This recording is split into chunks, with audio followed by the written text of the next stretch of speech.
Hi, welcome to another session of Wing Chun Kun. In this episode, I'm going to do a review on a movie. Yes, another Ip Man movie. The Ip Man movie is called Ip Man The Awakening. It's about a young Ip Man, I don't know, he's maybe 20 years old. And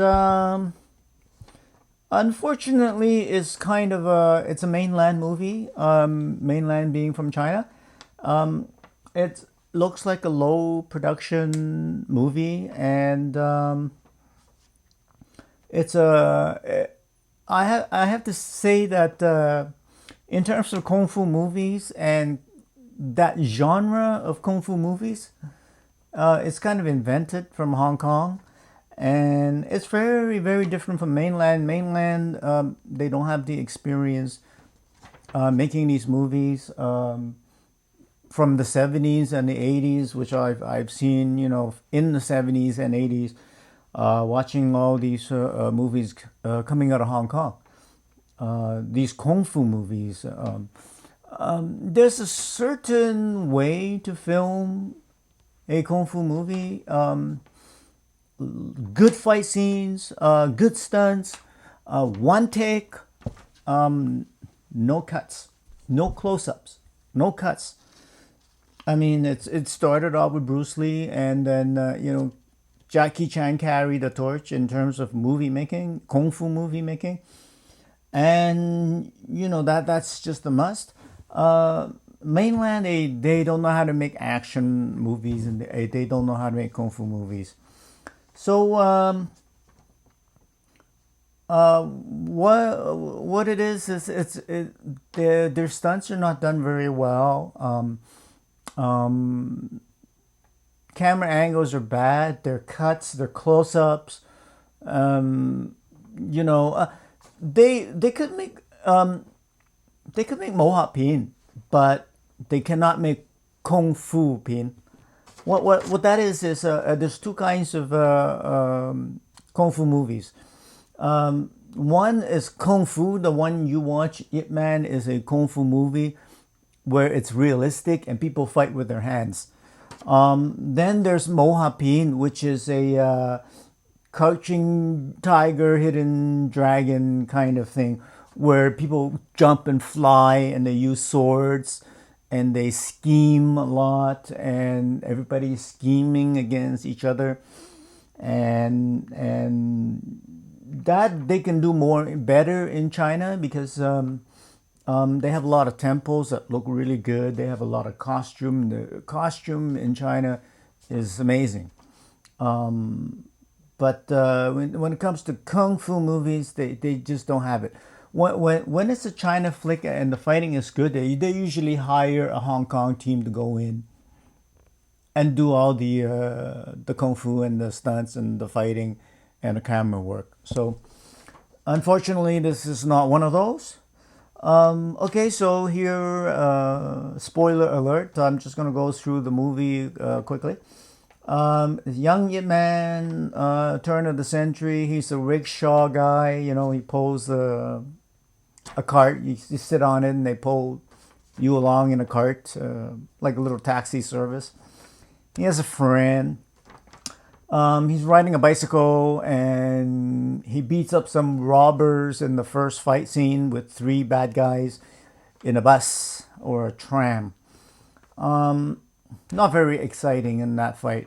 He does try to use some kung fu, some Wing Chun, but not so exciting. Not very long fight scene, but okay, fine. That's the beginning, and then him and his friend, who are rickshaw guys. So he has a friend now, and late at night they see a bad guy kidnapping a woman. So they go help free the women because they're human trafficking a bunch of women. And he goes, and a bunch of guys with meat hooks, and he goes and beats them up. So not much is new there. So then he fights this guy because they came back to them where he's living, and then his friends heard about it, and he kind of got popular, Yip Man. So he started teaching these regular people Wing Chun. It's kind of like a ripoff from one of the earlier Yip Man movies.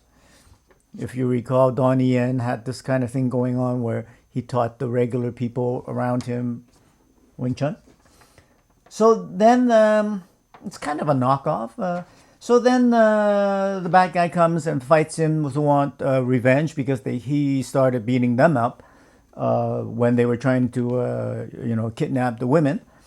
So there's this tall Englishman, and he fought him, and he used a Lok Tim Bun Guan, Yip Man, and the other guy used a short stick, and the guy lost. Got beaten really badly with the long pole. So then he was one of the henchmen of the bad guy. So the second henchman, the shorter one, challenged him to a fight in a stage, a sanctioned fight on a stage with everybody watching.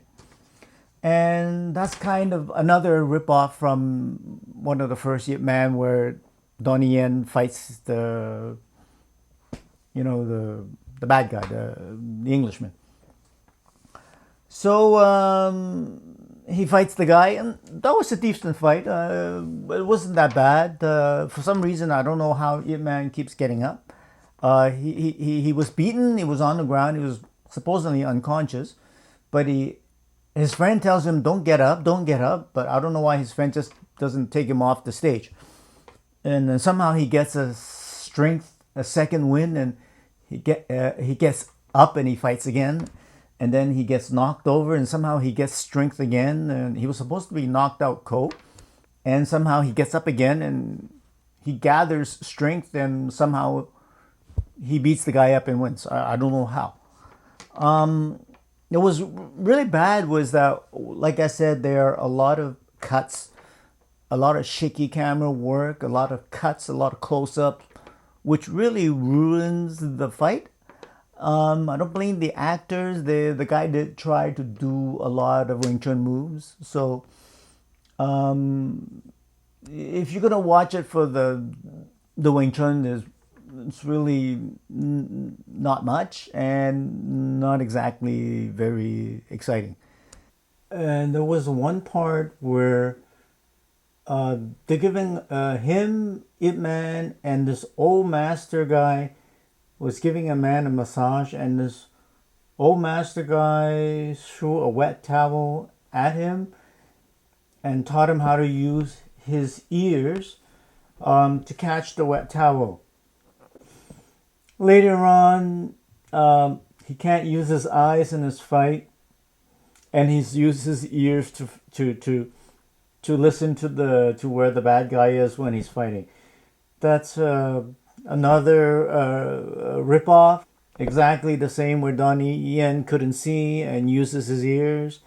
And the old man is the ripoff from the other Yip Man movie where Yip Jun, the son of Yip Man, played another old man master. So both of those things were also a complete ripoff.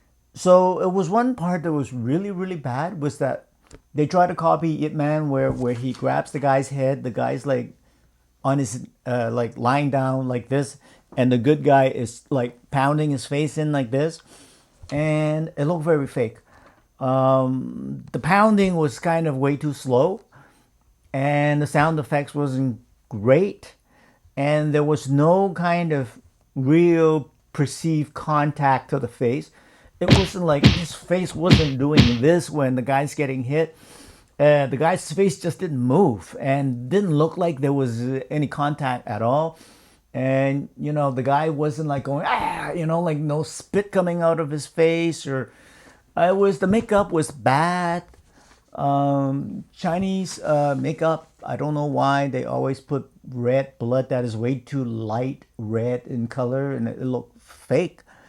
You know when you get beat up, you're black and blue, but in the Chinese makeup, they make you too red. They make the makeup, the bruises is kind of like reddish and not quite black and bluish.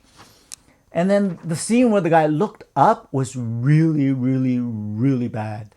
He didn't look like he was beat up at all. He didn't look like he was in pain at all. He was just like he's getting beat up, and these slow punches that didn't look real. And then he kind of opened his eyes for a second, looks at him, and then he closes his eyes as these slow punches coming down that didn't look real.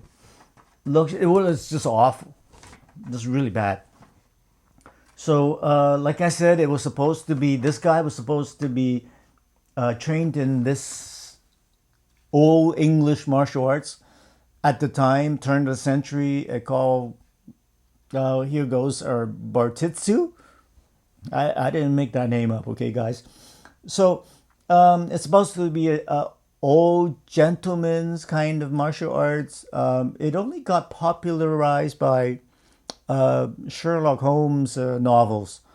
Otherwise, that stuff never picked up. It's some kind of martial arts, some kind of French boxing, English boxing, mixed with some kind of cane fighting, like a stick fighting and using a stick or an umbrella. It was really weird. It's really obscure. It's something that we never heard of and it never picked up. And nobody does that now, that kind of martial arts. I guess it made sense in that era because it's turn of the century.